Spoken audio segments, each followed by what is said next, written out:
नमस्कार। Prime FM 104.5 मेगाहर्जको यो समसामयिक कार्यक्रम बिहानी चिन्तनमा म मोतीराम तिमल सिन्हा उपस्थित भएको छु। कार्यक्रम बिहानी चिन्तनमा आज हामी बनेपा नगरपालिका वडा नम्बर 6 र 5 को सिमानामा पर्ने क्षेत्रमा छौँ र यतिखेर हामी यो कार्यक्रम छायाङ्कन गर्न गोसाइस्थान संरक्षण क्षेत्र अन्तर्गत रहेको गोसाइस्थानमा छौँ र यो कार्यक्रम छायाङ्कनका लागि प्राइम एफएम 104.5 मेगाहर्जको तर्फबाट सञ्जय नेउपाने, राम दनुवार, अनिश सहित हामी यो कार्यक्रममा उपस्थित भएका छौँ। कार्यक्रम बिहानी चिन्तनमा आज हामी भोलि आइतबार जनै पूर्णिमामा लाग्ने मेला र यो क्षेत्रको महत्त्व, विशेष गरी धार्मिक, पर्यटन र यससँग सम्बन्धित अन्य विषयवस्तुसँग रहेर कुराकानी गर्नेछौँ। आदिम कालदेखि गोसाइथानमा लाग्ने एउटा धार्मिक यात्रा वा धार्मिक पर्यटनसँग सम्बन्धित रहेर हामी कुराकानी गर्नेछौँ। कार्यक्रम बिहानी चिन्तनमा हामीसँग आज गोसाइस्थान शैलेश्वर महादेव स्थान संरक्षण समितिका संस्थापक अध्यक्ष भैरव केसी, गोसाइथान सामुदायिक वन उपभोक्ता समितिका अध्यक्ष राजेन्द्र थापा, यसै वडाका आदरणीय वडा अध्यक्ष बलराम अधिकारीज्यू र नैमिसारण्य संस्कृत गुरुकुल विद्यालयका आदरणीय प्रिन्सिपल दिव्यमणि अधिकारीज्यू हुनुहुन्छ। हामी स्थानीय जनप्रतिनिधिहरू, यस क्षेत्रको संरक्षण समितिका संरक्षकज्यूहरू र यो क्षेत्रलाई अगाडि बढाउन विशेष गरी सामुदायिक वन र अन्य क्षेत्रबाट भइरहेका प्रयासका सन्दर्भसँग जोडिएर कुराकानी गर्नेछौँ। कोरोना भाइरसका कारण विगत वर्षदेखि यो क्षेत्रमा भोलि लाग्ने जनै पूर्णिमाको जात्रा स्थगित गरे पनि नियमित दर्शन गर्न आउने दर्शनार्थीहरूलाई रोकिएको छैन।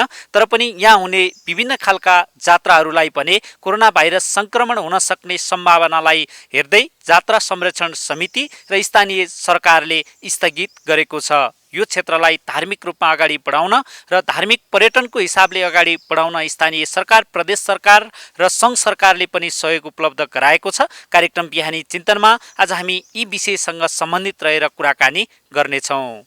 कार्यक्रम बिहानी चिन्तनमा हामीसँग गोसाइस्थान शैलेश्वर महादेव स्थान संरक्षण समितिका आदरणीय संस्थापक अध्यक्ष भैरव केसीज्यू हुनुहुन्छ।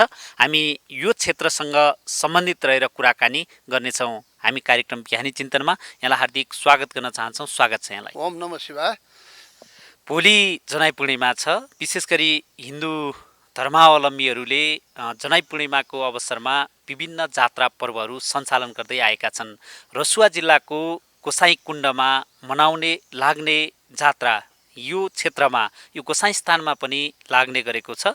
तर विगत केही वर्षदेखि कोभिड महामारीका कारण जात्रा सञ्चालन हुन सकिरहेको छैन र महामारी नियन्त्रण गर्न यो जात्रा व्यवस्थापन समिति वा संरक्षण समितिले स्थगित गरेको छ। तर पनि यो क्षेत्रको महत्त्व, यो क्षेत्रको ऐतिहासिकता, धार्मिकता र यसको सांस्कृतिक पर्वहरूका बारेमा पनि यहाँहरू लामो समयदेखि यसको संरक्षण क्षेत्रमा जुटिरहनु भएको छ। यसको इतिहासका बारेमा, यसको यो महत्त्वको बारेमा र यसको वर्तमान अहिलेको समयको बारेमा के भइरहेको छ, यसको विषयवस्तुमाथि जानकारी गराइदिनुहोस् न।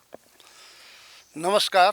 र यो प्राइम एफएम टिमलाई पनि म हार्दिक धन्यवाद र न्यानो अभिवादन भन्न चाहन्छु। साथै यो शैविक एरिया भएको हुनाले ओम नमः शिवाय, श्री शिवाय नमस्तुभ्यमबाट आफ्ना यहाँले जुन जिज्ञासा राख्नुभयो त्यसको म केही सवाल जवाफ मैले आफूले यो पृष्ठभूमिमा यो ऐतिहासिक हिसाबले यसलाई सानै उमेरदेखि यहाँ जो हामी साक्षात्कार छौँ यो शिवालयसँग, त्यो बुझेको र अनुभवको आधारमा म यी सबै यहाँले जुन जिज्ञासा छ त्यसलाई म यसरी भन्न मन लाग्यो।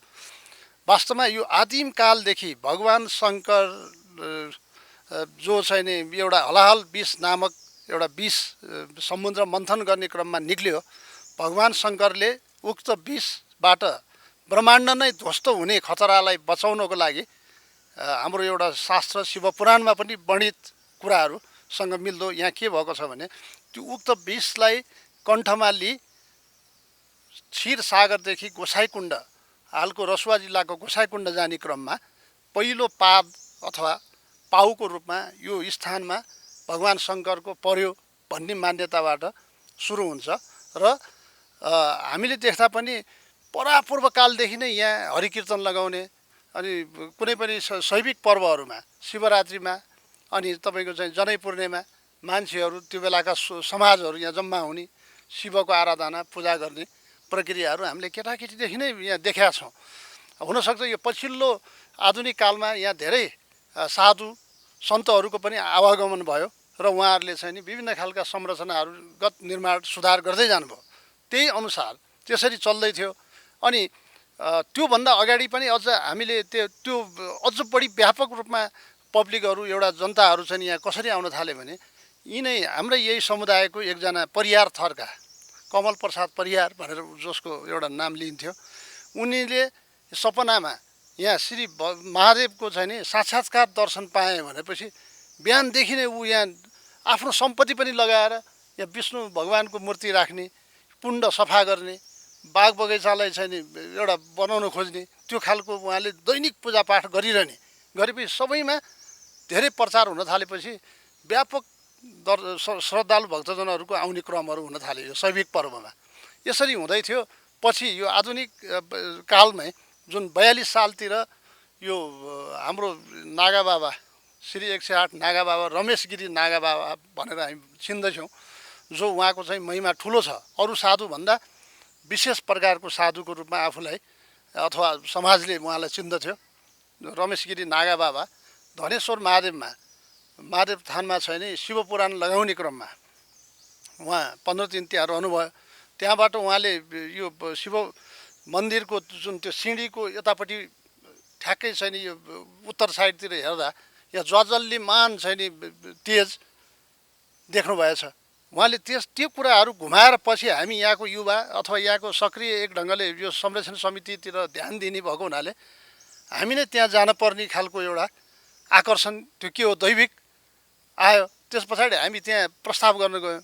उहाँलाई नै भन्यो, प्रस्ताव गऱ्यौँ कि यो हामीसँग जङ्गलमा श्री यो गोसाई थान गोसाई कुण्ड पनि भनेर परम्परागतदेखि मानिएर कुण्ड बनाएर पुर्खाहरूले त्यो गरिरहेको छ। त्यहाँ चाहिँ अझ व्यापक यहाँको उपस्थिति भयो भने अझ ठुलो आध्यात्मिक एउटा संरचनामा व्यापक फड्को मार्छ, तपाईँहरू आइदिनु पऱ्यो भनेर हामीले अनुनय विनय उहाँलाई गरेपछि तिमीहरूले ठिक भन्यो। त्यहाँ होइन, त्यहाँ मैले यो देखेको, यो तेज देखेको त्यहाँ यस्तो छ कि यो कुर्मा आकारको पहाड भनेर उहाँले भन्नुहुन्थ्यो। कुर्मा भनेको कछुवा, कछुवा आकारको पहाडमा यहाँ भगवान् शङ्कर र पार्वती शैल भनेको यहाँ चाहिँ नि भ्रमण गर्ने क्रममा उनीहरू एक अर्कोप्रति मोहित भएर उहाँहरूको त्यो रज पनि त्यहाँ तत्त्वको रूपमा रहेको छ। त्यहाँ शिवलिङ्गमको रूपमा त्यो 2 हात लामो छ। त्यो उत्खनन गरेर त्यहाँ महादेव थान बनाउनुपर्छ। ल म भोलि नै आउँछु भनेर उहाँको त्रिशूल सहित हामी 4 जनाले त्रिशूल बोक्दा पनि त्यति गरौँबाट उहाँलाई हामीले यहाँ लिएर आएर प्रतिस्थापन गऱ्यौँ। यहाँ केही थिएन संरचना, एउटा सत्तल थियो, त्यहाँ बस्नुभयो र उहाँले बिस्तारै यो बाग बगैँचा बनाउने, त्यहाँ हनुमान मन्दिर बनाउने, एकदम साधनायुक्त हनुमानको मूर्ति स्थापना गर्नुभयो। जिल्ला न्यायाधीश सिडिओहरू यिनीहरूलाई पनि समारोहमा राख्नुभयो र दत्तात्रेयजी मन्दिरको परिकल्पना गर्नुभयो। पछि उहाँको यो ब्रह्मलीन पछाडि अरू भक्तहरूले पुरा गरे। अनि शैलेश्वर महादेव मन्दिर बनाइदिनु भयो, गणेशको मन्दिर बनाइदिनु भयो, हनुमानको र यो दत्तात्रेयजी महाराजको उहाँले जुन परिकल्पना गर्नुभयो। तर उहाँ 52 साल यो चैत्र शुल्क पूर्णिमा के पञ्चमीको दिन उहाँ चाहिँ सोमबार यहाँ ब्रह्मलीन हुनुभयो। त्यस पछाडि उहाँले यहाँ विश्व शक्ति महाशक्ति यज्ञ अनुष्ठान भनेर विश्व शक्ति महायज्ञ अनुष्ठान यो भनेर सुरु गर्नुभएको छ। यहाँ जो 12 वर्षीय हवन हुन्छ नित्य, त्यो हवन पुरा भएपछि अन्नपूर्ण मन्दिर निर्माण गर्नुपर्छ भन्दा भन्दै उहाँ त्यो 48 सालबाट सुरु गरेको। उहाँ 42 सालमा उहाँ आए पनि 48 सालबाट त्यो यज्ञ सुरु गरेको, 52 सालमा उहाँ परधाम हुनुभयो। अनि बाँकी भएका यहाँ बस्ने साधु सन्तहरूले त्यो जोड्दै त्यो पुरा त भयो। अब उहाँको परिकल्पना अनुसार त्यो अन्नपूर्ण मन्दिर बनाउने भन्ने काम त यहाँ बाँकी नै छ र त्यस अनुसार उहाँले नै यो धेरै संरचनाहरू सुधार, यहाँको व्यवस्थित, यहाँ चाहिँ एउटा समिति त्यसलाई मार्गदर्शन दिने गर्दै जाँदा हामीले पनि यसलाई यो हाम्रो ठाउँको एउटा ठुलो सम्पत्ति हो, एउटा आध्यात्मिक सम्पत्ति हो, यसलाई अलिकति इको टुरिज्म भनौँ, अब धार्मिक पर्यटकीय एउटा गतिविधिसँग जोड्नुपर्छ भन्ने कुराहरू नगरपालिका, तत्कालीन जिल्ला विकास यी र वडा आफै स्वयं म आफै पनि एक कार्यकाल वडा अध्यक्ष थिएँ। त्यही मेसोमा हामीले यसलाई अलिक विकास गर्नुपर्ने कुराहरू विभिन्न सङ्घ संस्थाहरू सहरी विकास यिनीहरूलाई जोड्दै यो वनकै समग्र विकास त्यसमा पनि आध्यात्मिक एउटा स्थान यो शैविक क्षेत्र भएको हुनाले यहाँ चाहिँ नैमिसारण्य क्षेत्र जस्ता पनि आए पनि उहाँहरूलाई हामीले सहजीकरण गर्दै त्यहाँ राखेर यो क्षेत्रकै अलिकति धार्मिक हब र पर्यटकीय हबको रूपमा विकास होस् भनेर अनि यो बाटो खोल्दाखेरि पनि त्यस्तै नगरकोट जस्तो पर्यटकीय एउटा केन्द्रलाई पनि लिङ्क हुने गरी जोड्नलाई यहाँका समाज अब यो सामुदायिक वनसँग सम्बद्ध हामी पनि त्यतिखेर वास्तवमा संस्थापन एउटा अध्यक्षको रूपमा म आफै पनि थिएँ। अब अहिले हाम्रो साथीहरू हुनुहुन्छ राजेन्द्र थापा लगायत यो पिकनिक स्पट यो सबै क्षेत्रहरू निर्माण गरेर यसलाई चाहिँ स्पेसल शैविक एरिया एउटा धार्मिक क्षेत्र जो ऐतिहासिक पनि छ। मैले अहिले नै बताएँ अब यो चाहिँ आदिमकालदेखि यो क्षीर सागरमा जब यो समुद्र मन्थन गर्दा जुन हलाल विष निक्लेपछि विश्व ब्रह्माण्डबाट जोगाउनको लागि भगवान् शङ्कर अहिले रसुवाको गोसाइकुण्ड जाने क्रममा पहिलो पाउ परेको नै हो भन्ने मान्यताका साथ शिवपुराण यी आदि विभिन्न किम्वदन्तीमा पनि यो वर्णित छ भन्ने मान्यताको आधारमा आजसम्म हामी यसको संरक्षण एउटा सम्वर्धन प्लस यसको भन्दा बढी प्रचार होस् भन्ने कुरामा सचेत छौँ र त्यही अनुसार गरिराखेका छौँ। अब अहिलेको सरकारहरू यी विभिन्नले पनि यसलाई नयाँ नयाँ ढङ्गले यसको प्लान अगाडि बढाउने योजनाका साथ गइराखेको छ र जानपर्छ भन्ने कुरा म यहीँबाट अनुरोध गर्न चाहन्छु। जस्तै यहाँले भने जस्तो यो क्षेत्रको जुन ऐतिहासिकता छ धार्मिक र आध्यात्मिक क्षेत्रले पनि यसलाई अगाडि बढाउने कुराको जुन संरक्षण गर्न यहाँहरूले सुरु गर्नुभयो। अहिले चाहिँ हामीले देख्न सक्छौँ यहाँ थुप्रै पूर्वाधारहरू पनि निर्माणको चरणमा छन्, केही निर्माण भइसकेका पनि छन् र यसकै आधारमा अहिले यो क्षेत्रलाई अझै व्यवस्थित बनाउने योजनाहरू पनि भइरहेको छ। यो विगत लामो समयदेखि यहाँहरू यो संरक्षण क्षेत्रमै यहाँहरू क्रियाशील भएको नाताले अझ यसलाई अलिक फराकिलो बनाउने र यो क्षेत्रको आर्थिक समृद्धि पनि यो कारण भनौँ यो धार्मिक पर्यटन र आध्यात्मिक क्षेत्रबाट गर्न सक्ने सम्भावना चाहिँ केही हुन्छ के देख्नु भएको छ? यसलाई के सल्लाह र सुझाव दिन चाहनुहुन्छ? धन्यवाद। वास्तवमा यहाँ प्रशस्त एउटा यो आध्यात्मिक र धार्मिक केन्द्रबाट पनि धार्मिक पर्यटकीयहरूको एउटा भरपर्दो गन्तव्यको रूपमा मात्रै नभइकन एउटा विश्वासिलो र एउटा चाहिँ अत्यन्त निकट आध्यात्मिक सन्तुष्टि मिल्ने क्षेत्रको रूपमा यसलाई विकास गर्न सक्ने प्रशस्त सम्भावना भएर नै हामी सुरुदेखि नै विभिन्न निकायहरूमा लागेका छौँ। अब यसको विभिन्न एउटा भनौँ न समन्वयको आधारमा ती चिजहरू पछि परेको भए तापनि अहिले धेरै संस्थाहरू चाहे स्थानीय सरकार नैकै कुरा गरौँ र केन्द्रीय सरकार सङ्घीय सरकार र हाम्रो प्रदेश सरकारहरू यी सबैको आकर्षण र त्यो कार्यक्रमहरू यहाँ बरु डुप्लिकेसन नहुने गरिकन यसको एउटा व्यापक मास्टर प्लान बनाउने सन्दर्भहरू चलिराखेको छ। जस्तै अहिले मैले सुन्छु अब यो काभ्रे जिल्ला मात्रै होइन नेपालकै सबभन्दा एउटा नाबुद एउटा प्रचारमा आएको देवी छैन हाम्रो चण्डेश्वरी माईसँग यसको लिङ्क रोडको रूपमा जहाँ मान्छेहरू धार्मिक पर्यटकहरू पनि त्यहाँ गन्तव्य एउटा सिँढीको रूपमा जान सक्ने 1600 सिँढी निर्माण गर्ने भन्ने जुन प्रक्रिया यहीँ आएर त्यो उहाँहरूको पनि यहीँ गन्तव्य छ त्यो पनि एउटा यसको लागि सप्लिमेन्ट्री एउटा सहयोग नै हो भने अब यहाँ आध्यात्मिक केन्द्र भइसकेपछि निश्चय नै यहाँ एउटा मेडिटेसन सेन्टरहरू त्यहाँ यो केन्द्रहरू होइन ध्यान केन्द्रहरू यी सबै चिजहरू यहाँ निर्माण गर्ने पालन गर्ने अहिलेकै पनि हाम्रा समितिहरू यी आदिको जम्मैको त्योसँग प्लान छ र हामी आफै पनि त्यो प्लानलाई कसरी सक्सेस बनाउने भन्ने कुराहरूमा धेरैमा त्यो खालको सचेतनता आइराखेको अवस्था छ। नगरपालिकाले पनि अब यसलाई अझ एउटा वार्षिक बजेटकै रूपमा पनि अगाडि लानुपर्छ भन्ने कुराहरूले अहिले जोड पक्रेको छ र उहाँहरूले पनि यो कुराहरूलाई बिस्तारै लागू गरेको देखिन्छ। कतिपय भौतिक सुधारका कामहरू कतिपय संस्थागत सुधारका कामहरू उहाँहरूबाट पनि हुन्छ र केन्द्र सरकारबाट पनि निश्चय नै उहाँहरू आकर्षित भएर यी कुराहरू त्यहाँसम्म पनि हामीले पुर्याउन सफल भएका छौँ। जस्तै यो गोसाई कुण्डको रूपमा चिनिन्थ्यो पहिला र यहाँ महादेव पनि यो कुण्डमा सुताइएको देखिन्थ्यो केही वर्ष अगाडिसम्म। अहिले भक्तजनहरू आउँदा पनि महादेवको यो मूर्तिलाई ठाडो बनाइएको छ र यो गोसाई कुण्डलाई यहाँहरूले अहिले गोसाई स्थान भन्ने नामाकरण पनि गर्नुभएको छ। यसको चाहिँ मुख्य कारण के हो? धन्यवाद। यो धेरै हाम्रा श्रद्धालु भक्तजनहरूको यो जिज्ञासा र यो संरचनागत रूपमा परिवर्तन आएको कुराहरूमा अलिकति दुविधा थियो। यहाँले राम्रो कुरा उठाइदिनु भयो। मलाई लाग्छ यहाँ मैले अघि नै पनि धेरै कुराहरू यहाँहरूको मार्फत भनिसकेँ। जस्तै यहाँ श्री 108 नागा बाबा रमेश गिरिजी महाराज जो चाहिँ एउटा ख्यातिप्राप्त साधुको रूपमा हामीले लिन्थ्यौँ, नागा बाबा जो चाहिँ बडा हनुमान घाट वाराणसीबाट यो नेपालको विभिन्न शिवालय सुधार गर्ने क्रममा छ नि यहाँ आइपुग्नु भएको कुरा अहिले मैले उल्लेख गरेँ।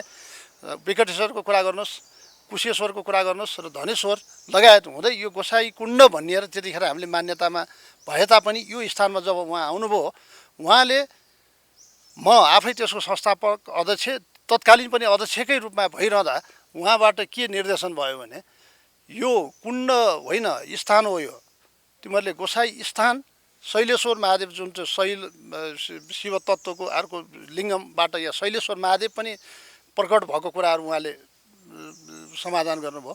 सोही सन्दर्भमा यो गोसाई स्थान शैलेश्वर महादेव स्थान हो। त्यस कारणले यहाँका जानकार पण्डितहरू सबै भेला गर्नु पर्यो भन्ने मलाई निर्देशन दिनुभयो। मैले यो शङ्खुदेखि लिएर तपाईँ नालादेखि लिएर यो त दाप्चाका नामुन जसले श्रीमद् भागवत लगाएर हिँड्छन्, यो धार्मिक आख्यानका बारेमा आध्यात्मिक तत्त्वज्ञानको बारेमा त्यस्ता मर्मदर्शीहरूलाई चाहिँ मैले जमघट गराएँ। यहाँ 32 जना जो चाहिँ एउटा सेलेक्टेड त्यस्ता पर्सनालिटीहरू आउनुभयो। उहाँहरूकै वहीँ साधु श्री 108 नागा बाबा रमेश गिरिजीको रोबरमा हामीले एउटा ठुलो भेला गऱ्यौँ। उहाँहरू सबैले यहाँ के कुराहरू सुधार गर्नुभयो त्यो कुरालाई चाहिँ नि एउटा खण्डित गर्नुभयो भने कुण्ड भनेर यहाँ श्री महादेव जसरी सुत्नुभयो, यो मूर्ति जो अहिले देखिन्छ कुण्डमा, त्यो मूर्तिलाई 32 सालमा यहाँ त एउटा लिङ्गम जस्तो मात्रै स्थापना गरिएको थियो, कुण्ड थियो। त्यसको एउटा दैविक एउटा भावबाट यहाँ विभिन्न घटनाहरू घटिरहन्थे, त्यसको एउटा जोडिया थियो। त्यो शिवलिङ्गम मात्रै थियो भने शिवलिङ्गम मात्रै होइन, गोसाई कुण्ड भनेपछि सुतेको महादेव यहाँ प्रतिस्थापन गर्न उचित भन्ने त्यतिखेर तत्कालीन अवस्थामा सम्झेर एकजना हाम्रा बनेपाका दाता जसको नाम विश्वनाथ प्रधान भन्नेले, जसको सन्तान पनि थिएन, उहाँले यो कुण्डलाई पनि अलिकति मर्मत गरिदिने र त्यो अहिले जुन खडा भइराखेको महादेवको मूर्ति कुँदेर तलबाट एकदम मेला लगाएर चाहिँ मान्छेहरूले तानेर यहाँ प्रतिस्थापन गरियो त्यतिखेर, त्यो 32 सालमा मलाई लाग्छ। अनि त्यो भइराखेको थियो, यसलाई कुण्ड भनेर मानिएको थियो। साधु र यो सबै हाम्रा एउटा चाहिँ नि उच्च लेभलका चाहिँ नि पण्डितहरूको जुन एउटा भेलाले यो कुरा अलिकति यो अमङ्गल हुन्छ है, यहाँ यो मिल्दैन भन्ने कुराहरू उहाँहरूले करेक्सन गर्नुभयो। कसरी भने शिवालयमा शिव सुतिरहँदा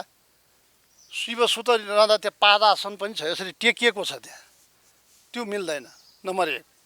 नम्बर 2, कमण्डलु अनि त्रिशूल सबै बोकेर कोही मान्छे सुत्दैन, झोला बिछौनी जस्तै त्यो कुरो पनि बिछाएर बसेर ऊ सुतेको प्रतिमूर्ति हुनपर्छ, त्यो यहाँ यो मिल्दैन। त्यस कारणले यो पहिलो कुरो त आध्यात्मिक कालमा यसरी यो सञ्चालन मतलब भनौँ सुरु भए तापनि गोसाई स्थान यसलाई भनिन्छ, कुण्ड रसुवाकै कुण्ड हो। त्यस कारणले यसलाई अलिकति संशोधन हुनुपर्छ र यसरी मान्यता गर्नुपर्छ।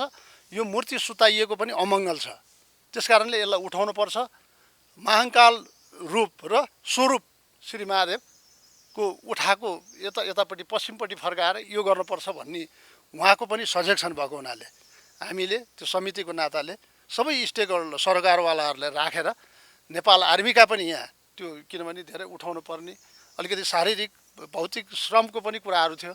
नेपाल आर्मी जो अहिले हाम्रो काभ्रेको के गुल्मा कालीजङ त्यतिखेरको विष्णुदल के गण गुल्मा छ, उहाँहरूको पनि सहयोगमा हामी सारा जम्मा भएर 65 सालमा यसलाई उठाएपछि गोसाई स्थान नै चाहिँ यसको आध्यात्मिक हिसाबले शास्त्रीय हिसाबले नाम रहोस् र हुनपर्छ भन्ने कुराको मान्यताका साथ अनि गोसाई स्थान भनेर हामीले यसरी मान्यता गर्न थालेको अवस्था छ।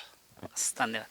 कार्यक्रम बिहानी चिन्तनमा हामीले गोसाई स्थान संरक्षण समितिका संस्थापक अध्यक्ष भैरव केसीसँग कुराकानी गर्यौं। अब हामी कार्यक्रम बिहानी चिन्तनमा यस क्षेत्रमा स्थापना भएको नैमिसारण्य संस्कृत गुरुकुल विद्यालयका प्रिन्सिपल दिव्यमणि अधिकारीज्यूसँग कुराकानी गर्नेछौँ। कार्यक्रम बिहानी चिन्तनमा आज हामी नैमिसारण्य संस्कृत गुरुकुल विद्यालयका प्रिन्सिपल दिव्यमणि अधिकारीज्यूसँग कुराकानी गर्नेछौँ। हामीले यो कार्यक्रममा विशेष गरी यो क्षेत्रको धार्मिक, ऐतिहासिक र सांस्कृतिक सँगसँगै पर्यटनसँग जोडेर पनि कुराकानी गरिरहेका छौँ र यो धार्मिक क्षेत्रमा नैमिषारण्य संस्कृत गुरुकुल विद्यालय स्थापना भएको छ। विगत 6 वर्ष अगाडि स्थापना भएको यो विद्यालयमा संस्कृत विद्यार्थीहरू जो संस्कृत अध्ययन गर्न चाहने बालबालिकाहरूका लागि आवासीय अध्यापन भइरहेको छ। हामी त्यस विद्यालयका प्रिन्सिपल दिव्यमणि अधिकारीज्यूसँग कुराकानी गर्नेछौँ। कार्यक्रममा हामी यहाँलाई हार्दिक स्वागत गर्न चाहन्छौँ। स्वागत छ यहाँलाई। हजुर नारायण, धन्यवाद। हामी यो विद्यालय जुन संस्कृत गुरुकुल विद्यालयको रूपमा पनि लिइन्छ, यो धार्मिक क्षेत्रमा स्थापना भएको यो विद्यालय र यो विद्यालयमा अध्ययन गर्न चाहने बालबालिकाहरू र अहिलेको यो विद्यालय सञ्चालनसँग सम्बन्धित रहेर बताइदिनुहोस् न। यो 2072 सालमा जब नैमिषारण्य क्षेत्र विकास समितिले 18 पुराण 18 उपपुराणहरू सम्पन्न गर्यो, त्यसपछि यहाँ रहेको मठ मन्दिर धार्मिक स्थलको संरक्षणका लागि र सृष्टिको सुरुवातदेखि नै हामीलाई प्राप्त भएको संस्कृत वाङ्मय र जति पनि हाम्रा ऋषि मुनिहरूका धरोहरहरू छन्, हाम्रा संस्कृति छन्, हाम्रा परम्परा छन्, हाम्रा जति पनि शास्त्रहरू छन्, ती शास्त्रहरूको संरक्षण र प्रचार प्रसार गर्ने उद्देश्यले 2072 सालमा यो नैमिषारण्य संस्कृत गुरुकुलको स्थापना भएको हो र अहिले नेपाल मन्दिरहरूको सहर, मन्दिरहरूको देशले विश्वमा प्रचलित छ। तर नेपालमा रहेका सबै मन्दिरहरूको सुसञ्चालन र नित्य पूजाआजा कमै भएको पाइन्छ, उनीहरूको संरक्षणमा कमी आएको देखिन्छ। त्यसकारणले पनि यहाँ रहेको मन्दिर, यहाँ रहेको पुरातन सम्पदाहरूको संरक्षण, यसको दैनिक पूजा, यहाँको दैनिकी, यहाँ वरिपरि रहेका मन्दिर मठ मन्दिरको संरक्षणमा, यहाँको विकासमा सहयोग गर्छ भन्ने उद्देश्यले गुरुकुलको स्थापना भएको हो। र अहिले गुरुकुलमा 6 कक्षादेखि 10 कक्षासम्म 50 जना विद्यार्थीहरू नेपालको लगभग 15-20 जिल्लाका झापा, पूर्वमा झापा, पाँचथर, मोरङ, सुनसरी, बर्दिवास र यता सोलुखुम्बु, ओखलढुङ्गा, हैन, सिन्धुपाल्चोक, धादिङ जिल्लाका धेरै विद्यार्थीहरू यहाँ अहिले अध्ययनरत छन्।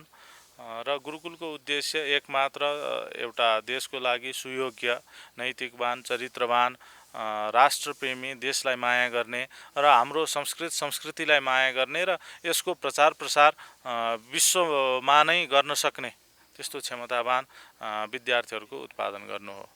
यो क्षेत्र नै रोज्नुको कारण चाहिँ के रहेछ? जस्तै संस्कृत विद्यालय सञ्चालन गर्न त अन्य क्षेत्रहरू पनि थिए, यो गोसाइँस्थान क्षेत्रलाई नै रोज्नुको कारण चाहिँ के रहेछ? अब यो गोसाइँस्थान एक त जङ्गलभित्र रहेको अत्यन्त पवित्र क्षेत्र, यहाँ आइसकेपछि जतिसुकै चञ्चल मन भएको व्यक्ति पनि शान्त अवस्थामा हुन्छ र उसले केही न केही आनन्द यहाँबाट लिन्छ नै। त्यसकारणले यो क्षेत्र एउटा जङ्गलभित्र रहेको, जङ्गललाई संस्कृतमा अरण्य भनिन्छ। भारतको मध्य प्रदेशमा रहेको जुन नैमिषारण्य भनेर जति पनि नेपाली तीर्थयात्रीहरू त्यहाँ जाने गर्नुहुन्छ र जति पनि पुराणमा 18 पुराणदेखि लिएर अन्य उपपुराणहरूमा पनि जुन नैमिषारण्य क्षेत्रमा 88,000 शौनकाद ऋषिहरूले जुन ध्यान गर्नुभयो, 1000 वर्षसम्मको यज्ञ गर्नुभयो, त्यो क्षेत्र भनेर तीर्थयात्रीहरू जाने क्रम रहिरहेको छ। र त्यो नैमिषारण्य क्षेत्र यहाँ बनाउँ, यहीँ पनि पौराणिक क्षेत्र हो। हाम्रो प्रत्येक कुना कन्दराहरूमा ऋषि महर्षिहरूको पाइला परेको छ, ऋषि महर्षिहरूले ध्यान साधना गर्नुभएको छ। यो त तपोभूमि हो नेपाल पुरै। त्यस कारणले यहाँ पनि हामी नैमिषारण्य स्थापना गरौँ भनेर यहाँ 18 पुराण 12 उपपुराणहरूको लगातार वाचन भयो। त्यस कारणले यो पौराणिक क्षेत्र भएको कारणले यसलाई नैमिषारण्य पनि भनियो। एक त अघि नै पनि हाम्रो पूर्ववक्ताले भन्नुभयो, यो एउटा कुर्मा आकारमा रहेको, कछुवाको आकारमा रहेको अत्यन्त सुन्दर स्थान छ, यसको महत्त्व पनि धेरै छ भनेर यही नै यो स्थानलाई नै रोज्न पुग्नुभयो उहाँहरू। यो विद्यालय सञ्चालन गरिरहँदाका केही अनुभूतिहरू छन् यो पवित्र स्थलमा जुन विद्यालय स्थापना भयो र विगत 6 वर्षदेखि यो विद्यालय सञ्चालन भइरहेको छ? हजुर, अब गुरुकुल सञ्चालन गर्न अत्यन्त यो फलामको चिउरा चपाउनु जस्तो कठिन कार्य हो। किनकि हामीले निःशुल्क रूपमा सबै विद्यार्थीहरूलाई खान बस्न लगायत सम्पूर्ण व्यवस्था निःशुल्क रूपमा गरेको कारणले उनीहरूसित कुनै आर्थिक सहयोग अथवा मन्थली फीहरू कुनै नलिएको कारणले सञ्चालन गर्नको लागि हामीले विभिन्न दाताहरू, निकायहरू, सङ्घ संस्थाहरू, हैन, जनप्रतिनिधिहरू सबैको हात र सबैको साथ लिएर अगाडि बढ्नु परेको छ। र अब विश्वमा अहिले फैलिरहेको कोभिडका कारण किनकि आर्थिक समस्या सबैलाई परेको छ, सबै क्षेत्रमा परेको छ।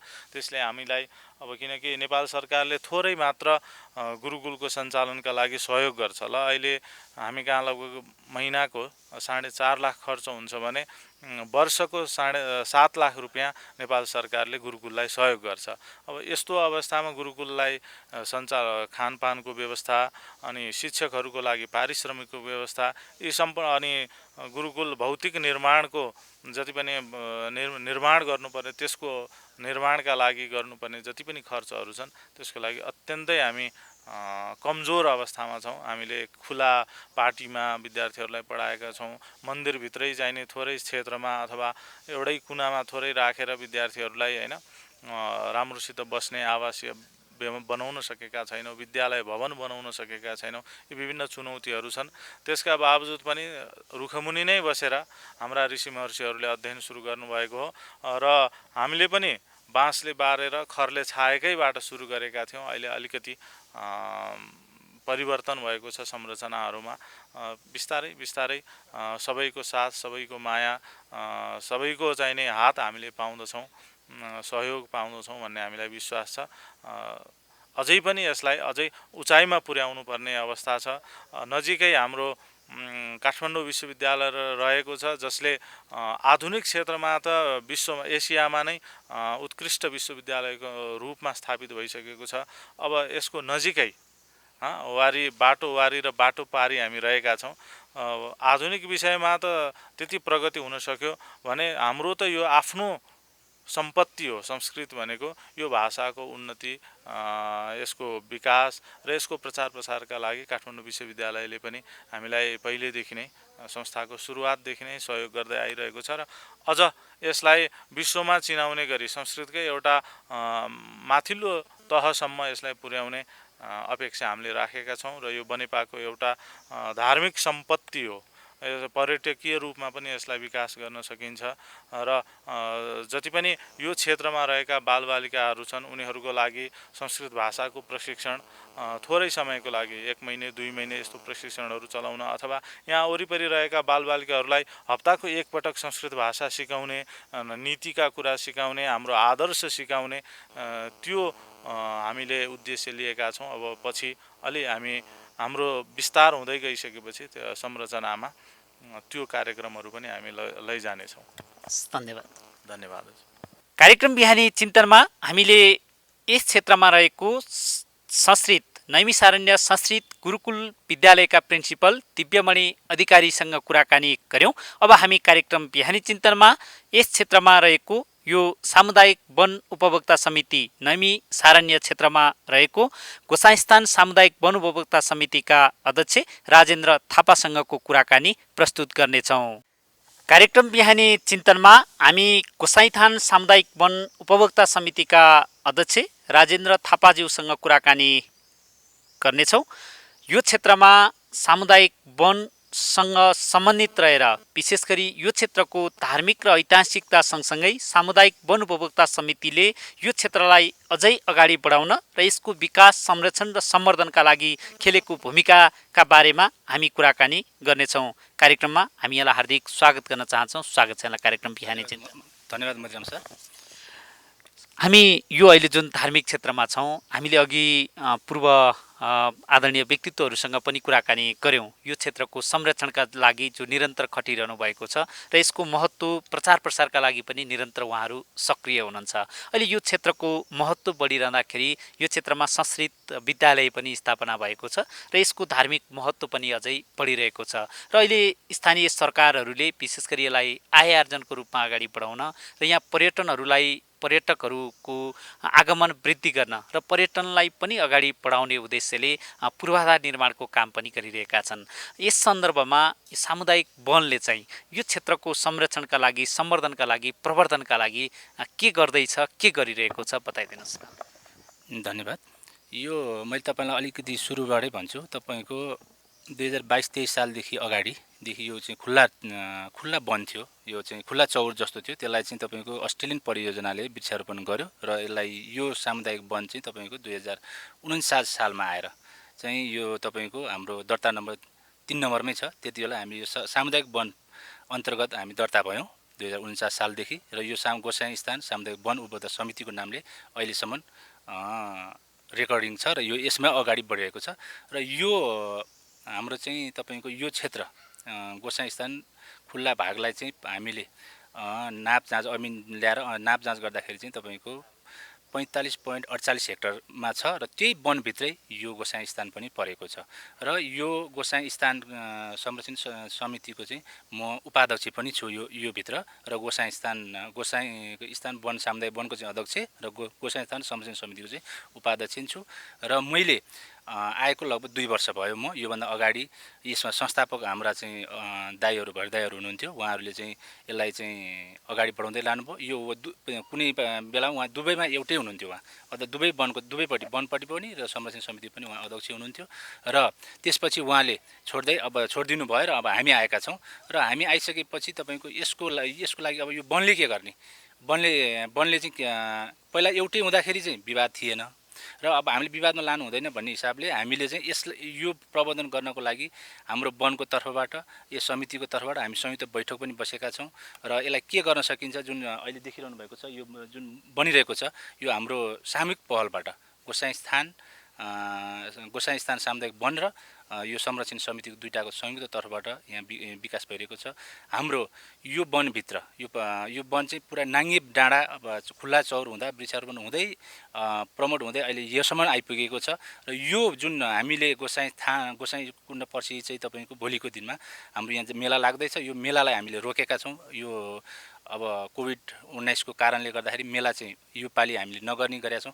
र यहाँ वनभित्र सामुदायिक वनभित्र प्रवेश गर्नको लागि पनि अब हामीले शुल्क लिएर मात्रै प्रवेश गराउने र त्यो शुल्कले हामीले यही ठाउँलाई यही गोसाइँ स्थान संरक्षण समिति र गोसाइँ कुण्ड सामुदायिक वन जोइन भएर विकासकै पूर्वाधारहरू तयार गर्ने छ। हामीले यो वनलाई चाहिँ 5 भागमा विभाजन गरेका छौँ, 5वटा क्लस्टर बनाएका छौँ। यो चाहिँ 5औं नम्बरको क्लस्टरमा यो सामुदायिक गोसाइँ कुण्ड पर्छ, गोसाइँ स्थान पर्छ। यो भवन यो स्थान चाहिँ 5औं कुण्डमा पर्छ, 5औं नम्बरमा। हामीले यो ठाउँको लागि तपाईको जुन पर्यटनहरू आउँदाखेरि हामीले यो वनमा हिजोसम्म चाहिँ जात्राको लागि आउँदाखेरि यो मन्दिर दर्शन गर्न आउनको लागि वनमा कुनै रोकटोकमा अवरोध गरेका छैनौँ। सामुदायिक वनभित्र जुनसुकै अरू सामुदायिक वनमा जाँदाखेरि टिकट सिस्टम लिएर जाने छ। अब हामी पनि त्यसमा लाँदैछौँ। यो वनलाई हामीले खुल्ला रूपमा अहिले छोडिदिएका छौँ। हाम्रो चाहिँ नाका धेरै भएको कारणले गर्दाखेरि नाका चाहिँ अब तपाईँको यो गोसाइँ कुण्ड सामुदायिक वनको नाका धेरै छ। अब यो नाकामा प्रत्येक नाकामा अब हामीले तार जाली लगाएर रोकेर हामीले चाहिँ एउटा चाहिँ व्यवस्थित यहाँभित्र आउनलाई सुरक्षित रूपमा आउन पाउन्, यहाँ आएर चाहिँ तपाईँको अब आनन्दसँग लिन पाउन्। जुन अहिले चाहिँ तपाईँको यो कोभिड लगभग 1.5 वर्ष भयो। यो कोभिडकोमा सिङ्गो बनेपा मात्र नभइकन धुलीखेल, पनौती, साँगा, तपाईँको 5 खाल भकुण्डेका चाहिँ महानुभावहरू चाहिँ यहाँ आएर चाहिँ आनन्दसँग चाहिँ रिफ्रेस भएर चाहिँ बस्नुहुन्छ, जानुहुन्छ। यहाँ एउटा पर्यटनिक रूपमा विकास भएको छ। तपाईँको हामीले 2 वर्ष भयो अब जात्रा हामीले नगरेको कोभिडको कारणले। त्योभन्दा अगाडि यो ठाउँमा जात्रा हुँदाखेरि तपाईँको मेला लाग्दाखेरि तपाईँको 1 लाखभन्दा माथि भक्तजनहरू उपस्थित हुनुभएको थियो। सायद तपाईँकै प्राइम एफएमबाट चाहिँ प्रसारण भएको थियो कि जात्रा व्यवस्थापनमा चाहिँ गोसाइँ कुण्डमा चाहिँ 1 लाखभन्दा माथि चाहिँ भक्तजनहरू चाहिँ उपस्थित हुनुभयो भनेर हजुरकै एफएमबाट प्रसारण भएको थियो र त्यो बेलामा मान्छे पनि व्यापक आउनुभएको थियो। तर अहिले 2 वर्ष हो, अब योभन्दा अघिल्लो वर्ष र अहिले गर्दा 2 वर्ष हुन्छ हामीले यो जात्रालाई रोकेका छौँ। अब तपाईँको यो वनभित्र हामीले के गर्दैछौँ, हाम्रो भावी प्लानहरू के छ भन्नुहुन्छ भने अब हामीले म आएको 2 वर्ष लगभग हुँदैछ। अब हिजोदेखिको गरेको कामहरूलाई निरन्तरता दिएका छौँ।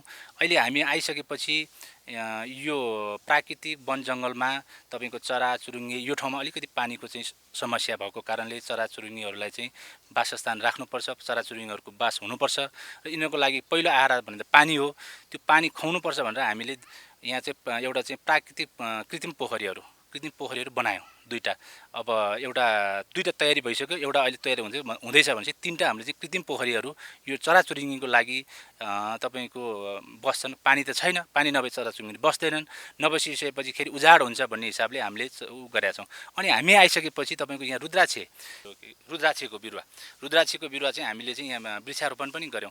अनि प्रत्येक साल हामीले तपाईँको वृक्षारोपण गरिरहेका छौँ सल्लाहलाई विस्थापित गर्नको लागि र पहिला त्यसलाई अलिकति हुर्काइसकेपछि विस्थापित गर्ने। यो चाहिँ एउटा चाहिँ सल्लाह त्यतिकै सामुदायिक वनभित्र हामीले चाहिँ बिरुवा काट्ने पनि हाम्रो चाहिँ सल्लाहलाई विस्थापित गर्ने उद्देश्य भएको हुनाले हामीले वनसँग कोर्डिनेसन गरिरहेका छौँ, नेपाल सरकारसँग कोर्डिनेसन गरिरहेका छौँ। यसलाई चाहिँ हटाएर चौडापाते लगाउने। यो ठाउँमा चाहिँ पानीको धेरै समस्या छ। यो पानी लिएर बनेपा धनेश्वर लगेर पानी खाइरहनु भएको छ। यो यहाँको चाहिँ स्रोतबाट अहिले त्यो पानी कम हुँदै गएको छ। त्यसको लागि हामीले चाहिँ अब यसलाई सल्लाह विस्थापित गरेर चौडापाते रोप्ने हाम्रो एउटा गुरु योजना छ। त्यस्तै गरी तपाईँको यो वनभित्र तपाईँको पिकनिक स्पोटहरू छन्, भ्यू टावर छ। यो यहाँबाट चाहिँ तपाईँ हामी चाहिँ काठमाडौँको एयरपोर्टदेखि लिएर कोटेश्वर जुन धेरै भागहरू हेर्न सक्छौँ, धुलीखेल छ। त्यस्तै गरी तपाईँको हामीले चाहिँ ढुङ्गा मूर्तिबाट चाहिँ शहीदहरू जुन बहुदलीय व्यवस्थाको लागि प्रजातन्त्रको लागि लड्ने योद्धाहरू सुकराज शास्त्रीदेखि लिएर हाम्रो चाहिँ यही काभ्रे जिल्लाका बद्री खनालसम्मको हाम्रो चाहिँ यहाँ शहीद पार्क हामीले निर्माण गर्न लागेका छौँ। त्यहाँ सिँढी व्यवस्थापन गरेका छौँ। यो भित्र तपाईँको आएर कोही बस्न चाहनुहुनेको लागि सिँढीको व्यवस्था, पार्कको व्यवस्था ठाउँ त्यो व्यवस्थापन भइरहेको छ। अनि अबको नयाँ योजनामा अब अलिकति मेरो पनि थोरै भूमिका होला। मैले मेयर साहबसँग अरू केन्द्रको अब जस्तो कि मान्यज्यूसँग हामीले चाहिँ अनुरोध गरेर अहिलेको सिँढीको लागि पनि म निकै धाएँ भनौँ न। मेरो आफ्नो तर्फबाट मेरोले गर्न सक्ने मैले मेयर साहबलाई पनि भने, मान्यज्यूहरूलाई पनि भनिसकेपछि उहाँहरूले अहिले हाम्रो यो गोसाइँकुण्ड सामुदायिक वन चनेश्वरी हुँदै भ्यू टावरसम्म जोड्नको लागि त्यो जोडिँदाखेरि प्रत्यक्ष यसलाई पनि हाम्रो प्लस हुन्छ। उहाँदेखिको भक्तालु 1600 सिँढीबाट भक्तालु जुन आउनको लागि उहाँहरूलाई नि अब अर्को वर्ष कोभिडले दिएन भने हामी यहाँ चाहिँ जात्रा मेला लगाउँछौँ र त्यो मेलाको लागि त्यो सिँढी तयार भइसक्छ। बजेट राम्रै परेको छ, काम पनि सुरु भइसकेको छ। अब यसको लागि अब स्थानीय सरकारहरूले चाहिँ अब वाच गरिरहनु भएको छ। म पनि जान्छु, गएर अस्ति म आफू पनि गएर हेरेर आएँ, काम भइरहेको छ। र यो वनबाट हाम्रो यो चाहिँ गोसाइँकुण्ड जुन गोसाइँ स्थान अहिले हामी महादेवको जुन मेला लाग्ने ठाउँमा चाहिँ तपाईँको वनले चाहिँ एउटा अर्को शाखा जस्तो एउटा समिति त नभनौँ, एउटा छुट्टै एउटा सानो संस्था बनाएर चाहिँ यहाँ हस्तान्तरण गरेको छ र त्योबाट जात्रा परिचालन हुन्छ। त्यसको एउटा म आफू पनि उपाध्यक्ष भएको मैले अघि पनि अवगत गराएँ। अनि हामीले प्रत्येक यो सफा सुग्घर गर्नेदेखि यो यस्तो थियो। अहिले पहिलाभन्दा यसलाई अलिक परिवर्तन गरेका छौँ। हामीले घन्टाहरू राख्यौँ। यो घन्टा चाहिँ कहाँबाट राखियो भन्नुहुन्छ भनेदेखि तपाईँको यही जात्रा व्यवस्थापनबाट उठेको रकमबाट र थप बजेटबाट चाहिँ एउटा घन्टाको चाहिँ यो गोसाइँकुण्ड गोसाइँकुण्डले चाहिँ राख्यो। अनि त्यसै गरी माथि एउटा भवन पनि बनायो। त्यसमा चाहिँ स्थानीय सरकारको नि अलिकति बजेट परेको छ, 2 लाख रुपियाँ स्थानीय सरकार यहाँबाट उठेको पैसा र प्रत्येक पब्लिकले तपाईँको 2 बरा सिमेन्ट, 5 बरा सिमेन्ट, गिटी, बालुवा यो सबै अनुदानबाट दिएर त्यो तयार भएको छ। त्यो पनि लगभग तयार हुँदैछ। अब तयारी भइसकेको छ। अलिकति मेन्टेन गर्न अलिकति थोरै मात्रै बाँकी छ, रकम नभएर। अब हामीले यो गोसाइँ स्थान चाहिँ यो हामीले एउटा 64 यही वनभित्रै बनाउन लागि 64वटा महादेवको चाहिँ लिङ्गहरू बनाउनको लागि हामीले तयारी गर्दैछौँ। हामी छलफलमा छौँ हामी साथीहरूसँग। अब यसको लागि बजेट छैन। सबभन्दा ठुलो कुरो त बजेटै हो। वनसँग पनि छैन र यो गोसाइँ संरक्षण समितिसँग पनि छैन। बजेट नभइसकेपछि हामीले बाहिरबाट बजेट ल्याउनुपर्छ। अनि बजेट कसरी ल्याउने? यो बनाउनलाई तपाईँको 14-15 लाख रुपियाँ यहाँ पनि खर्च भइसक्यो। अब सबै मागेरै हो अनि अनुदान हात थापेरै हो। अनि अब चाहिँ हामीले 64 बनाउँदाखेरि चाहिँ एउटा 64 बनाउँदा 10-11 हजार खर्च हुने रहेछ। भनेपछि तपाईँ 64वटा लगभग 5.5-6 लाख रुपियाँ चाहिँ 6.5-7 लाख रुपियाँ खर्च हुने रहेछ। त्यसको लागि मात्रै त्यो व्यवस्थापन गरेर लगभग 10-11 लाख रुपियाँ हामीसँग पैसा चाहिने भयो। त्यसको लागि अब हामीले चाहिँ फन्ड अब तयार गर्न लागिरहेका छौँ। अब साथीहरू कोहीले हामीले मैले गर्नुपर्ने भूमिका म लागिरहेको छु, अरू साथीहरू सबै त्यसमा त्यो 64 को लागि साथीहरू लागिरहनु भएको छ। र अब हामीले यो गोसाइँ कुण्डलाई चाहिँ यो वनलाई चाहिँ सामुदायिक वनलाई चाहिँ तपाईँको अलिकति हाम्रो यो पहिलादेखि नै खुल्ला थियो यो वन। कस्तो भइदियो भने पहिला नाङ्गो डाँडा हुँदाखेरि नै युजमा आयो सबैले, त्यसपछि संरक्षण गर्दै वृक्षारोपण हुँदै आयो र अनि अब यी लोकल परिवेशमा थोरै थियो, जनघनत्व थोरै थियो। त्यो भएको हुनाले त्यति भएन। अहिले बिगार यो वनमा कसैले अहिले चाहिँ कस्तो भयो भने पहिला दाउरा काटिन्थ्यो, स्याउला काटिन्थ्यो। अब अहिले वस्तु नपाल्ने भएको हुनाले दाउरा घाँसको यो वनसँग प्रत्यक्ष नजोडिनु भएको छ अहिले समुदाय। तर यसको फाइदा चाहिँ यहाँ चाहिँ के हुन्छ भने मर्निङ वाकको लागि चाहिँ बनेपा, मैले भने अघि पनि पुनः रिपिट गरेछु, बनेपा धुलिखेलमा आउनुहुन्छ, बिहान आउनुहुन्छ, मर्निङ वाक गर्नुहुन्छ र उहाँहरूले हामीलाई सल्लाह सुझाव दिनुहुन्छ। यसलाई अब चाहिँ अब अलिकति राम्रो गर्नुपर्छ, यसलाई चाहिँ अब विकसित गर्नुपर्छ भन्ने हुन्थ्यो। पहिला यो बाटो पनि हाम्रो चाहिँ कच्ची थियो, अहिले पिच भयो। यो पनि वनसँग टच भएको कारणले मैले भन्दैछु। तलको चाहिँ अब ऊ भइहाल्यो, माथिको चाहिँ हाम्रो वनसँग सम्बन्धित पिच भयो। अब यो चाहिँ एउटा हामीले चाहिँ अस्ति बजेट लिएर आएर बजेट मार्फत हाम्रो एउटा चाहिँ यो ट्रेकिङ रुटको लागि चाहिँ अब एउटा विश्राम कक्ष पनि यही वनभित्रै हामीले बनाएका छौँ। विश्राम कक्ष तपाईँको अब यो वनमा तपाईँको जनावरहरू, वन्यजन्तुहरू पनि यहाँ हामीले देख्न पाउँछौँ। तपाईँको मृग छ, तपाईँको चितुवा भेटिन्छ, खरायो भेटिन्छ यो वनभित्र। त्यसको लागि हामीले अब हेरालुहरू पनि राखेका छौँ। हेरालुहरूको काम पनि भइरहेको छ, हेरालुहरूले पनि सपोर्ट गर्नुभएको छ। र अबको यसलाई अझ व्यापक रूपमा लानको लागि चाहिँ मैले एउटा के परिकल्पना आफूले यो सामुदायिक वनको अध्यक्ष भएको नाताले मैले के देखेको छु भने यो सल्लाहलाई विस्थापित गरेर चौडापाते रोप्ने र एउटा राम्रो खालको चाहिँ पिकनिक स्पोट, यसलाई व्यवस्थित आधुनिक पिकनिक स्पोट बनाउने कल्पनामा हामी यो सामुदायिक वन गएको छ। र यो सामुदायिक वनले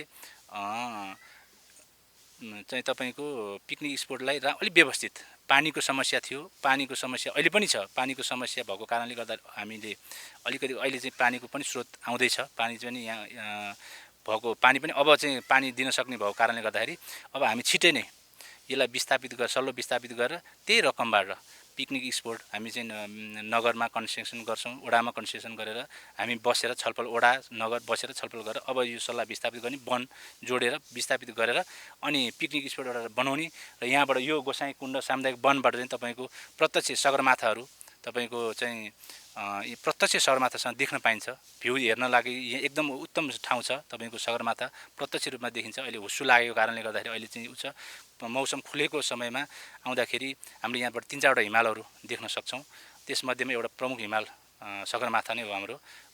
भ्यू राम्रो देखिन्छ। यो वनमा धेरैलाई थाहा भइसक्यो कि अब यो ठाउँ चाहिँ एउटा धार्मिक पनि ठाउँ हो। यो वनभित्र आउँदाखेरि तपाईँको स्वच्छ एउटा चाहिँ अक्सिजन पाउने, अक्सिजनको लागि हामी अब किन्दाखेरि नपाइने बेलामा पनि हाम्रा चाहिँ धेरै दाजुभाइहरू चाहिँ यहाँ आउनुभएको छ, दिनभरि बस्नुहुन्छ। अब अहिले त लकडाउन अलिक खुकुलो भएको कारणले गर्दा, लकडाउन नभएको कारणले गर्दाखेरि बिहान आउनुहुन्छ, दिउँसो त आउनु, नत्र त तपाईँको लकडाउनको समयमा त कोभिडको कारणको बेलामा त पुरै यही वनमा मात्रै जस्तो बनेपा धुलिखेलको चाहिँ दाजुभाइहरू यहीँ देखिनु भएको थियो। अब हामीले अब म आफू आइसकेपछि यो चाहिँ तपाईँको यही वनभित्र रहेका सिँढीहरू जुन तपाईँको पक्की सिँढी हामीले नै बनायौँ, स्थानीय सरकारसँग समन्वयन गरेर पक्की सिँढी बनायौँ। अब अहिले स्थानीय सरकारले फेरि वनसँग नै समन्वयन गरेर तपाईँको खुड्किलाहरू, त्यो जुन पैदल सिँढी भन्छ, जुन माटोको सिँढी, त्यसैलाई व्यवस्थापन गरेर जङ्गललाई पनि जोगिने, त्यो केही गरेर डढेलो लाग्यो भने एक भागबाट अर्को भागमा जाँदैन भन्ने हिसाबले पनि खुड्किला सिँढीहरू बनिरहेको छ। यो बनाइरहेका छौँ हामीले स्थानीय सरकारसँग समन्वयन गरेर वनभित्र हामीले चाहिँ बिरुवालाई नाश नहुने गरी, बिरुवालाई नपर्ने गरेर, बिरुवालाई जोगाएर हामीले चाहिँ माटोको सिँढीहरू, जुन पक्की सिँढी होइन चाहिँ उसलाई त्यही माटोलाई नै मिलाउँदै काट्दै सिँढी बनाइराखेका छौँ। अब यसपालिको जात्रा चाहिँ अब हामीले रोकिदिएका छौँ। अब अर्को साल चाहिँ यो कोभिडले दुःख दिएन भने हामी यो गोसाइँ थानमा चाहिँ राम्रोसँग चाहिँ जात्राको मेला लगाउँछौँ। हस्, धन्यवाद। कार्यक्रम बिहानी चिन्तनमा हामीले गोसाइँस्थान सामुदायिक वन उपभोक्ता समितिका अध्यक्ष राजेन्द्र थापासँगको कुराकानी प्रस्तुत गर्यौं। अब हामी कार्यक्रम बिहानी चिन्तनमा बनेपा नगरपालिका वडा नम्बर 5 का वडा अध्यक्ष बलराम अधिकारीज्यूसँग कुराकानी गर्नेछौँ। कार्यक्रम बिहानी चिन्तनमा हामीसँग बनेपा नगरपालिका वडा नम्बर 5 का वडा अध्यक्ष बलराम अधिकारीज्यू हुनुहुन्छ। स्थानीय सरकारले यो क्षेत्रको विकासका लागि, यो क्षेत्रको संरक्षण प्रवर्धन र यो क्षेत्रमा पर्यटन क्षेत्रको रूपमा विकास गरी अगाडि बढाउन र पर्यटकहरूको आगमन वृद्धि गरी यस क्षेत्रका नागरिकहरूको आय आर्जन वृद्धि गर्ने समेत योजना बनाएको छ। कार्यक्रम बिहानी चिन्तनमा हामी उहाँसँग स्थानीय सरकारसँगको यो क्षेत्रको समन्वय र सहजीकरणका सन्दर्भसँग जोडिएर कुराकानी गर्नेछौँ। कार्यक्रम बिहानी चिन्तनमा हामी यहाँलाई हार्दिक स्वागत गर्न चाहन्छौँ। स्वागत छ यहाँलाई। धन्यवाद सर। धन्यवाद सर। हामीले विभिन्न क्षेत्रका व्यक्तित्वहरूसँग कुराकानी गर्यौँ। विशेष गरी यो क्षेत्रको संरक्षण गर्न बनेको संरक्षण समितिका संस्थापक अध्यक्षज्यू, यो क्षेत्रमा सञ्चालन भएको विद्यालयका प्रिन्सिपलज्यू र यो सामुदायिक वन उपभोक्ता समितिका अध्यक्षज्यू र हामी अहिले यहाँसँग जोडिएका छौँ। विशेष गरी स्थानीय सरकार यी समग्र विषयवस्तुमाथि कहाँ जोडिएको छ र कसरी स्थानीय सरकारले समन्वय गरिरहेको छ बताइदिनुहोस् न। एकदम राम्रो समसामयिक प्रश्न सोध्नुभयो र म सहितलाई यो कार्यक्रममा निम्त्याउनु भएकोमा यो हाम्रो प्यारो एफएम स्टेसनलाई धन्यवाद दिन चाहन्छु। विशेष गरेर हजुरले धेरैवटा क्वेसन जोड्नुभयो एकै ठाउँमा। स्थानीय सरकार सञ्चालनदेखि लिएर 2074 सालपछि जब हामी निर्वाचित भएर आयौँ, हाम्रोमा धेरै चुनौतीका चाङ 18 वर्षदेखिका विकासका कुराहरू, रोकिएका कुराहरू, चुनौतीका चाङहरू थिए। त्यसलाई हामी पालैसँग चाङमा उगार्दै हेर्दै त्यहाँभित्र भएका समस्यालाई यथोचित समन्वयका प्रयास, समाधानका प्रयासहरू गर्दै आएको अवस्थामा यो गोसाइँस्थान क्षेत्र विकास कार्यक्रम लगायत नयाँ विस्तारणीमा सञ्चालन भएको संस्कृत गुरुकुलम र यहाँसँगै रहेको चण्डेश्वरी धार्मिक क्षेत्र सहितको विकासका कुरालाई हामीले अगाडि बढाएका छौँ। पहिला सुरुमा हामीले सम्भावितता अध्ययन गऱ्यौँ। सम्भावना योजना के छन्, के काम गऱ्यो भने हाम्रो जनताको चाहना पनि पुरा हुने र विकासले पनि गति लिने भन्ने कुरोलाई चाहिँ हामीले पहिला सम्भावना अध्ययन गऱ्यौँ, सम्भावितता अध्ययन गऱ्यौँ र वडावासीहरूको समस्यालाई हामीलाई थाहा छ। हामी हरेक वर्ष असारमा बस्ती स्तरको भेला गर्छौँ। सबै बस्तीमा वडाले चाहिँ बस्ती स्तरको भेला गर्छ र त्यहाँ योजना सङ्कलनका कामहरू हुन्छ। योजना सङ्कलन गर्दाखेरि वडा समितिले जुन एउटा प्राथमिकरणका काम गर्छ, त्यसलाई हामीले चाहिँ प्राथमिकतामा कसरी पार्ने, सामाजिक विकासमा के गर्ने, आर्थिक विकासमा के गर्ने, पर्यटन विकासमा के गर्ने, पूर्वाधार विकासमा के गर्ने भन्ने खालको एउटा खाका तयार भएर बल्ल नगरसभामा लाने कुरो हुन्छ र नगरसभामा पनि एकदम डिस्कसन गर्छौँ। हामी डिस्कस गर्दै पर्यटन विकास हामी के काम गर्ने भन्ने खालको कुराहरू सबै आउँछ। त्यसो भएको भएर यो क्षेत्र विकासको लागि चाहिँ धेरै कुराहरू जोडेका छन्। एउटा धार्मिक कुराहरू जोडेको छ, अनि त्यसै गरी यहाँ पर्यटनका कुराहरू जोडेका छन्, अनि त्यसै गरी यहाँभित्र वन, वातावरण, जल जमिनका कुराहरू जोडेका छन्। यो सबैलाई चाहिँ यथोचित सम्बोधनका प्रयास स्वरूप हामीले बनेपा नगरपालिकाको गौरवको योजना अन्तर्गत एउटा हाम्रो कल्पना, सुरुको वर्षकै कल्पना हो। यो चण्डेश्वरीदेखि गोसाइँथानसम्म यो हाम्रो जुन एउटा टावर छ त्यहाँसम्म चाहिँ 1600 सिडी बनाउने र त्यहाँ चाहिँ पर्यटनको आवागमनलाई तीव्रता दिने र 2-5 रुपियाँ भयो भने स्थानीयको रोजगारीको लागि होस् भन्ने खालको एउटा डिपिआर सहितको योजना अगाडि बढेको छ। हुन त काम गत वर्षैबाट सुरु हुनु पर्थ्यो, तर विभिन्न त्यहाँभित्रका प्रक्रियागत रूपमा रहेछ। प्रक्रिया रहेछ त त्यहाँभित्र इआइए गर्नुपर्ने, सामाजिक परीक्षण गर्नुपर्ने, साधारण सुनवाई गर्नुपर्ने।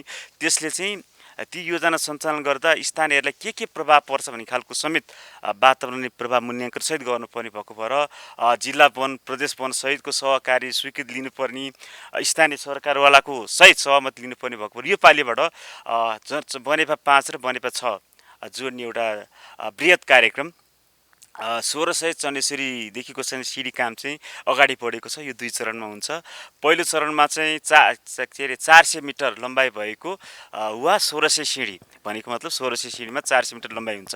त्यो चाहिँ चण्डेश्वरीको गेटदेखि जनेश्वरी त्यहाँ एउटा ठुलो गेट बन्दैछ लगभग 10 लाखको लागतमा, त्यो चाहिँ उपभोक्ता समिति मार्फत बन्दैछ भने त्योभन्दा यतापट्टिदेखि चाहिँ पहिलो चरणमा 1 करोड 37 लाखको टेन्डर भएर सिडी बनाउने कामले तीव्रता पाएको छ, हामी देख्न सक्छौँ।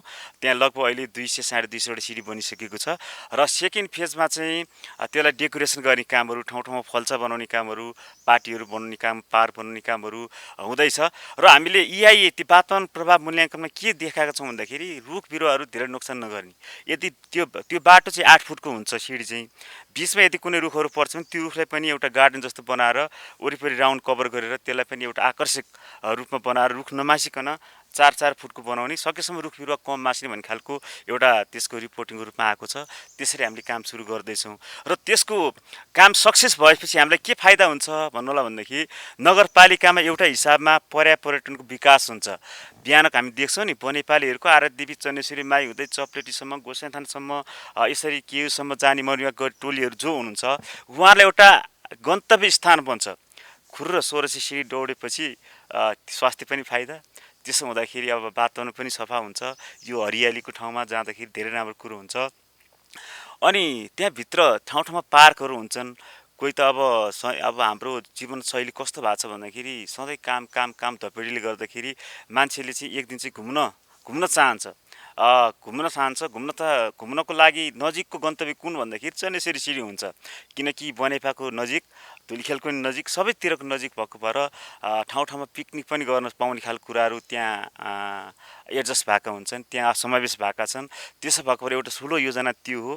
त्यो सँगसँगै यो नैमिसारण्य क्षेत्र विकास, यहाँ अब जस्तो संस्कृत गुरुकुल चलेको छ, यहाँ विभिन्न देशभरिका संस्कृतमा आस्था राख्ने भाइहरू आएर स्वस्ति वाचन सहितका संस्कृत कुराहरू हामीले पढेको जान्छौँ, पढेको कुरा सिक्छौँ। यहाँ पनि धेरै राम्रोहरू प्रगति भएको हामी देख्न सक्छौँ र चन्नेश्वरी क्षेत्र विकासको लागि यो बनेपा नगरपालिकाले गोसाथान सहितको विकासको लागि जात्रा पर्व पूजा व्यवस्थापन भनेर हरेक वर्ष नगरसभाले डिसिसन गरेर केही न केही रकमहरू विनियोजन गरेको अवस्था छ। हामीले सुरु गरेका छौँ।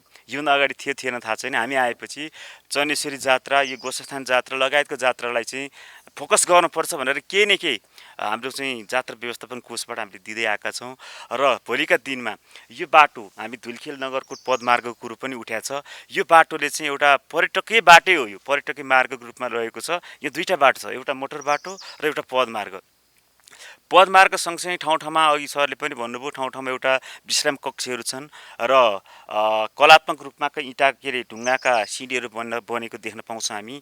सँगसँगै अर्को मोटर बाटो छ। त्यो मोटर बाटो पिचको काम यहाँसम्म गोसाथानसम्म योपालि भएको छ भने यसलाई क्रमागत रूपमा लैजाँदै गर्नको लागि गत वर्ष मात्रै प्रदेश सरकार र स्थानीय सरकारको कोअर्डिनेसनमा हामीले DPR बनाएका छौँ। लगभग 14 करोड चान्चुङको DPR तयार भएको छ। त्यसलाई चाहिँ बहुवर्षीय योजनामा हाल्नको लागि हामीले लेखेर पठाएका छौँ। सायद बहुवर्षीय योजनामै पर्ने कुरोहरू एकदम छँदैछ र सँगसँगै यहाँ जोडेका कुराहरू धेरै छन्। यहाँ हेर्नु त, यहाँ पानीको मुहानहरू छ। यो जङ्गलले गर्दा बनेपावासीले पानी खान पाउनु भएको छ अहिलेसम्म, किनकि अहिले एकखेप खानेपानीको आउने चरणमा छ, आइसकेको छैन। यही जङ्गलको भरमा चाहिँ आधी बनेपाले पानी खान पाउनु भएको छ। त्यही भएर जङ्गल हामीले जोगाउनुपर्छ। यहाँभित्र भएका जडीबुटीका कुराहरू छन्, यहाँ धेरै खालको जडीबुटी छन् भन्ने खालको कुरो सुन्न पाइन्छ। चन्नेश्वरी माईको रक्त चन्दन वन भनेर चिनिने जङ्गल हो यो। त्यही भएको हामी एकदम क्लियर छौँ। हामीलाई थाहा छ हामीलाई के कुरो थाहा छ भन्दाखेरि चन्नेश्वरी जङ्गल जोगाउँदै यहाँको पर्यटन विकास गर्दै अगाडि बढ्यो भने यहाँको यो क्षेत्रका बनेपा 5 र 6 क्षेत्रका स्थानीय बासिन्दाहरूले रोजगारी अवसर पाउँछन्। यहाँ बाहिरका पर्यटन आउनुभयो भने उहाँहरूलाई सेवा गर्ने कसले त भन्दा यही वडावासीले सेवा गर्ने नै हो। जस्तो 2 रुपियाँको अब त चक्लेट किनेर यही वडाको बासीको मान्छेले खाने होला, बाहिरबाट आएको मान्छेहरू आर्थिक उपार्जन हुन्छ भन्ने खालको कुरो गरेँ मैले।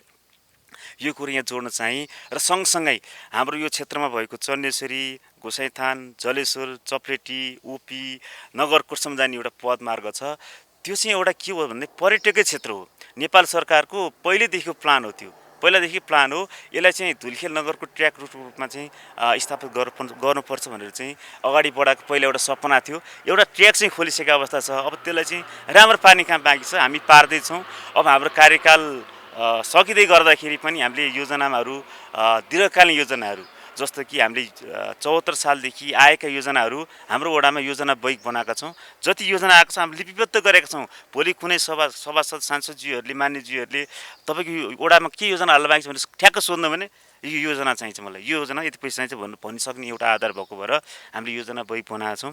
यो सबै कुराहरूलाई चाहिँ हामीले मध्यनजर गर्दै बनेपा नगरपालिकाको नगरसभामा पनि हामीले योजना बुझाएका छौँ, पेस गरेका छौँ, पास पनि भएको अवस्था छ।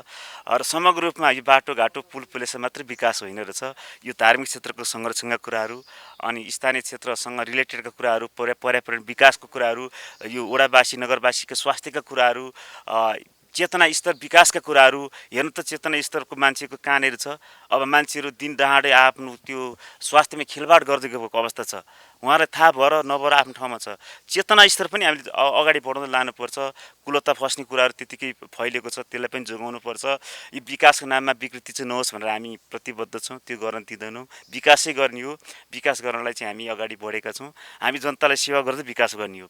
यो कुरोहरू योसँग रिलेटेड गरेर मैले राख्न चाहिँ जस्तै यहाँले त्यो सिँढीहरूको निर्माणको यो समग्र पर्यटनसँग जोडेर र यो क्षेत्रसँग सम्बन्धित रहेर कुराकानी गर्नुभयो। अहिले अझै यसलाई विकास गर्न यहाँले भने जस्तो अब सिँढी मात्रै अन्तिम हो कि थप यहाँले भने जस्तो यो पिच सडकको जुन यहाँहरूले अहिले डिपिआर तयार गरिरहनु भएको छ, अन्य पदमार्गका लागि पनि तयार गरिरहनु भएको छ, यी संरक्षणहरू मात्रै हुन् कि अरू पनि थप केही योजनाहरू यहाँ निर्माण गर्न सकियो भने यो क्षेत्रको समृद्धिका लागि अझै योगदान पुग्न सकिन्छ भन्ने हो? अब यस्तो छ, यसमा चाहिँ के छ भनेदेखि पहिला सुरुमा चाहिँ पहुँच मार्गै रहेछ। विकासको पहिलो खुड्किलो भनेको पहुँच मार्गै हो। त्यसो भएको भएर यो बाटो खोल्दाको इतिहास एकजना बाले मलाई चुनाव जित्नुभन्दा अगाडि सुनाउँदै हुनुहुन्थ्यो। यो बाटो धुलिखेलको सिमानासँग धुलिखेल नगरपालिकाले खोलिदिने, अनि त्यसपछि धुलिखेल रबिबी तत्कालीन रबिबी गाविसले चाहिँ तन्चोक भन्ने ठाउँसम्म साबिक रबिबी गाविसले ट्र्याक खोलिदिने, तन्चोकदेखि चाहिँ उता काँची भन्ज्याङ हुँदै नगरकोटसम्म चाहिँ भक्तपुर जिल्लाले जिम्मा लिने भन्ने एउटा पहिल्यै तत्कालीन 53-54 सालको कुरो होला। त्यतिखेरको अवस्थामा त्यसरी दालमुट चिउरा खाएर खोलिएको बाटो यो पद के अरे यो नगरकोट पर्यटन मार्ग। त्यसो भएर त्यसलाई चाहिँ हामी स्तरोन्नति गर्दै सुधार गर्दै आएका छौँ। त्यो सँगसँगै जस्तो यहाँ बिचमा छ यो गोसाथान भयो, अलिकति पर गङ्गादेवीको मन्दिर छ, अलिकति पर पछि ओपी छ, त्योभन्दा माथि एउटा ओपीको भ्यू पोइन्ट छ, त्योभन्दा माथि दोयबास भन्ज्याङ छ, त्योभन्दा अलिक पर हाम्रो तन्चोक डाँडो छ, त्योभन्दा तल काँसी भन्ज्याङ छ, हुँदै नगरकोटसम्म पुग्ने हो नि हो। त्यसो हुँदाखेरि त्यो सबै क्षेत्रको स्थानीय बासिन्दालाई रोजगारीको अवसरसहित हुने गरी त्यहाँ के गर्दाखेरि जस्तो होमस्टेको कुराहरू आउन सक्छ, होमस्टे सञ्चालन गरौँ न। मान्छेहरू कति खर्च गरेर कहाँ जान्छन् एक रात बिताउनको लागि, रमाइलो गर्नको लागि, त्यो जान नपरोस्। त्यो सबै कुरोहरू चाहिँ हाम्रै वडामा होस्, हाम्रै टोलमा होस्, हाम्रै गाउँमा होस् भन्ने खालको कुराहरू हो। र सँगसँगै व्यवसायिक खेतीका कुराहरू हाम्रो चलन के छ भन्दा एउटा व्यक्तिले के कुरोबाट आर्थिक उपार्जन गर्न थाले सबै त्यसकै लैलेमा लाग्ने भन्ने खालको कुरो हुन्छ। तर मैले के एउटा उहाँहरूलाई अनुरोध गर्छु भन्दाखेरि पेसा व्यवसाय एउटै नगर्नुहोस्, फरक पेसा गर्दाखेरि सबैले बजार पाउँछन्, सबै कामहरू चाहिँ अब बाँडेर गरेको अवस्था हुन्छ। त्यसो भएको भएर रोजगारीको सिर्जनाको आधार पनि बन्न सक्छ। जस्तो कि यो पर्यटन के अरे यो पदमार्ग सुरु हुँदै गर्दाखेरि लोकल व्यक्तिहरूले काम पाउने कुराहरू छन्, लोकल साथीहरूले काम पाउनुहुन्छ।